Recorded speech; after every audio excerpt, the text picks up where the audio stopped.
जी क्या हम अशुद्धि अवस्था में राधा कृपा कटाक्ष स्तोत्र का फोटो कॉपी करवा के पढ़ सकते हैं या नहीं? उससे याद हो गया हो तो आप चिंतन ऐसे कर सकते हैं, वगैरह ग्रंथ लेकर पढ़ना निषेध है।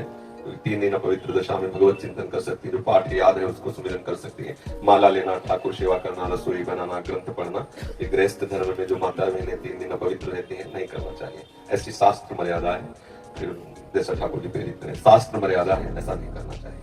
महाराज जी जब हम अशुद्ध हैं और भगवान इतने शुद्ध हैं, उनको कोई चीज अशुद्ध नहीं कर सकती, तो फिर हमारी आप अपने आपे को भूल जाओगे कैसे? खास, हाँ बस यही तो बात, इसीलिए तो कह रहे हैं नियम से चलोगी तो भूल जाओगी। नियम से चलोगी, बनाई हुई मर्यादा से चलोगी तो शरीर भान भूल जाओगी। और नियम अगर विपरीत दिशा में चला गया तो शरीर भाव पुष्ट होता चला जाएगा। ये खास बात है। आप एक पत्नी व्रत ले, आप उस धर्म से चले तो आपको वैराग्य हो जाएगा, आपकी वासना नष्ट हो जाएगी।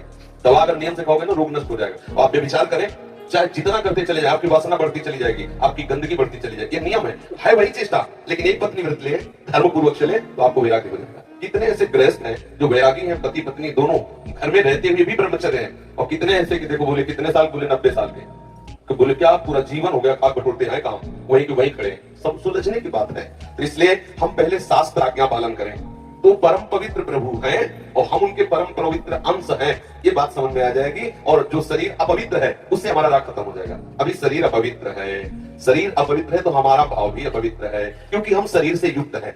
आप कभी ये मानती हो कि मेरा शरीर अपवित्र हुआ? मैं नहीं। उस समय यही रहता है कि मैं अपवित्र हूं, रहता है ना। मैं जैसे हम शौचालय से निकले तो हम ये नहीं मानेंगे कि मैं आत्मस्वरूप हूं, मेरा शरीर अपवित्र है लेकिन मैं पवित्र हूं। अगर शरीर का स्मरण आ रहा है तो अभी आप शरीर भाव में हैं।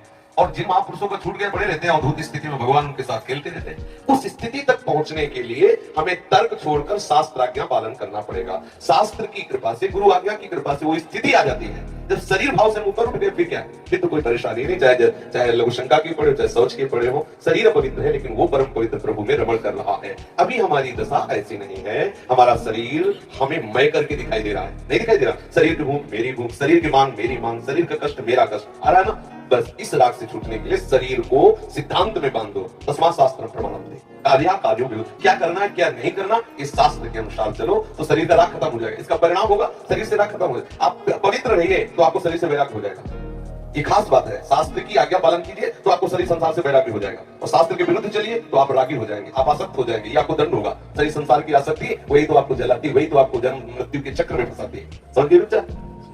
जब हम भगवान के लिए प्रसाद नहीं बना सकते, उनको भोग नहीं पवा सकते बच्चा, इसीलिए इस शरीर से घृणा करनी है। धिक्कार है ऐसे शरीर को जो प्रिया प्रीतम से बिलक करता है, तभी तो शरीर से राग खत्म होगा। ये अपवित्र शरीर जो हमें प्रभु की सेवा से छुटवा दे, ऐसे शरीर से क्या राग करना। धीरे धीरे शरीर के प्रति हे भाव हो जाए। जन्म मृत्यु जरा व्याधि दुख दोषानुदर्शनम, भगवान ने गीता जी में कहा, शरीर के प्रति हे भाव होने लगता है। क्या बलमूत्र का भांड है, छोड़ो इससे राग। धीरे धीरे धीरे स्वरूप में स्थित हो जाए। अभी इतना ममत्व है शरीर में, कोई ऐसे छूले तो एकदम ऐसा नहीं होता। तुमने हमें कितना अपना मैं पर है। अगर हम ठीक सिद्धांत से चलेंगे तो हम बहुत जल्दी लाभ प्राप्त कर लेंगे। जहां हमारी स्थिति है हम बात उसी स्थिति की करें तो हम बहुत जल्दी आगे बढ़ जाए। होता क्या, हम लोग बात करते हैं छत की, अभी बिल्कुल 100 हाथ गड्ढे में खड़े। बात ये है, शरीर से हमारा संबंध बहुत घनिष्ठ हो चुका है। इतना हो चुका है कि शरीर से हम संबंध किए, ये शब्द भी गलत है। मैं ही शरीर हूं ऐसा है। आप देख लो, कभी दर्पण में तिलक लगाते समय सोचा कि शरीर के मस्तक पर तिलक रचना कर रहे हैं? नहीं, मेरा तिलक कैसा है यही तो आएगा ना। मेरा रूप कैसा है, मैं ठीक लग रही हूँ, लग रहा हूँ, ऐसी बातें आएंगी नहीं आएंगी। तो इसका मतलब शरीर राग है। शरीर राग हटाने के लिए शास्त्रीय सिद्धांत स्वीकार करना होगा। जिस समय माता बहनें अपवित्र होती हैं उस समय वो जो भी भोग बनाती है वो शास्त्र के अनुसार कह रहा हूँ कि जो ब्रह्म हत्या देवराज इंद्र को लगी थी उसी के 4 विभाग किए गए थे। पहला विभाग स्त्री को दिया गया था और उसके साथ वरदान भी दिया गया था कि उसी अवस्था के अंतर्गत वो जब सृजन क्रिया में जाएगी तो संतान उत्पत्ति की सामर्थ्य उसको प्राप्त हो जाएगी। पृथ्वी ऊषर भूमि, जो ऊषर भूमि है ये वो ब्रह्म हत्या का एक भाग, उसको वरदान दिया गया था चाहे जितना गड्ढा खोद दिया जाए अपने आप भर जाएगा समय पे।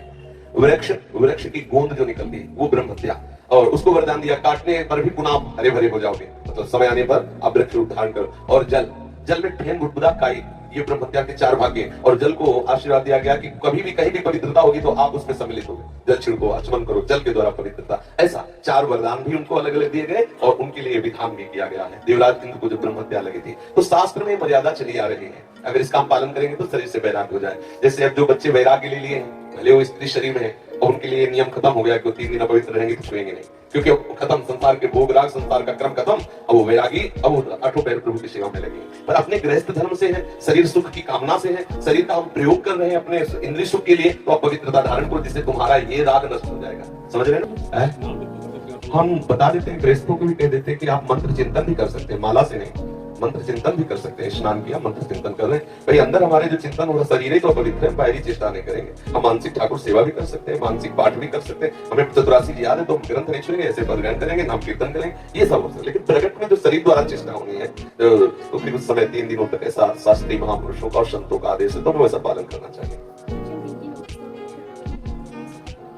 हाँ, शरणागत मंत्री के लिए वैसे हमने बताया है कि शौचालय में और बाथरूम में हम मंत्र न जपें, पवित्र होकर के आचमन आदि करके फिर मंत्र जप करें। और जैसे हम अपवित्र दशा में जैसे ट्रेन आदि में यात्रा करते हैं, सोच गए उन्हीं कपड़ों से उन्हीं पास फिर नाम जप करें, मंत्र जप न करें। मंत्र में थोड़ी पवित्रता की आवश्यकता है, नाम जप करें। जब हम पवित्र होता है मंत्र जप करें, और अगर आप पवित्र हैं तो हर समय फिर जप सकते हैं, केवल शौचालय और लक्षणता छोड़कर। दिनचर्या में अपने जैसे रसोई पकाते हुए घर के काम, बिल्कुल बिल्कुल मंत्र जप सकते हैं। मानसिक हाँ बिल्कुल बिल्कुल कर सकते हैं, बिल्कुल कर सकते हैं, उत्तम बात।